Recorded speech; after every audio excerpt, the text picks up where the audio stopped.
नमस्कार दर्शकों, आज हम आपको भगवान राम की बहन शांता के 2 मंदिर जहां होती है उनकी पूजा। दर्शकों, हम आपको बताएंगे कि भगवान राम की बहन शांता के 2 मंदिर हैं। अयोध्या में राम जन्मभूमि पर सैकड़ों वर्षों बाद पुनः भव्य राम मंदिर बनने जा रहा है। प्रधानमंत्री नरेंद्र मोदी 5 अगस्त 2020 को इसका भूमि पूजन कर चुके हैं। देश भर में श्री राम के कई प्रसिद्ध मंदिर हैं, लेकिन आप शायद ही जानते होंगे कि प्रभु श्री राम की बहन के ऐसे 2 मंदिर भी हैं जहां राम की बहन की पूजा होती है।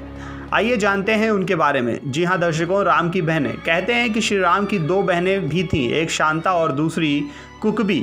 कुकबी के बारे में ज़्यादा उल्लेख नहीं मिलता है, लेकिन दक्षिण भारत की रामायण के अनुसार राम की बहन का नाम शांता था, जो चारों भाइयों से बड़ी थी।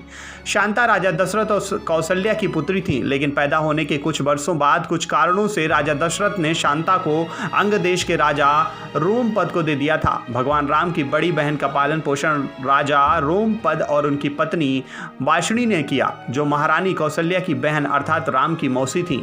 वाषणी निसंतान थी तथा एक बार अयोध्या में उन्होंने हंसी हंसी में ही बच्चों की मांग की। दशरथ भी मान गए। रघुकुल का दिया गया वचन निभाने के लिए शांता अंग देश की राजकुमारी बन गई।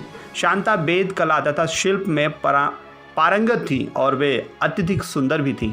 बड़ी होने पर शांता का विवाह हर्षि बिम्बाडक के पुत्र रिंग ऋषि से हुआ। राजा दशरथ और इनकी तीनों रानियां इस बात को लेकर चिंतित रहती थीं कि पुत्र नहीं होने पर उत्तराधिकारी कौन होगा। इनकी चिंता दूर करने के लिए ऋषि वशिष्ठ सलाह देते हैं कि आप अपने दामाद रिंग ऋषि से पुत्रेष्ट यज्ञ करवाएं, इससे पुत्र की प्राप्ति होगी। ऐसा माना जाता है कि रिंग ऋषि और शांता का वंश ही आगे चलकर सेंगर राजपूत बना। सेंगर राजपूत को रिंगवंशी राजपूत भी कहा जाता है।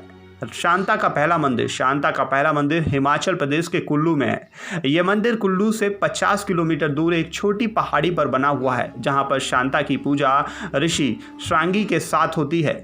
मान्यता अनुसार यहाँ जो भी दोनों की पूजा करता है उसे प्रभु श्री राम का आशीर्वाद प्राप्त होता है। इस मंदिर में दशहरे का उत्सव धूमधाम से मनाया जाता है। शांता का दूसरा मंदिर कर्नाटक के श्रृंगेरी में रिंगी ऋषि और शांता के मंदिर हैं। श्रृंगेरी शहर का नाम रिंगी ऋषि के नाम पर ही है, यही उनका जन्म हुआ था। रिंगी ऋषि कर्नाटक के ही रहने वाले थे, अतः केरल और तमिलनाडु के कई क्षेत्रों में उनकी मान्यता है। तो दर्शकों, अगर आपको हमारी दी गई जानकारी अच्छी लगी हो तो आप हमें कमेंट के माध्यम से जरूर बताएं। नेक्स्ट 9 स्पेशल को लाइक कीजिए, सब्सक्राइब कीजिए। नेक्स्ट 9 स्पेशल से रजत की रिपोर्ट।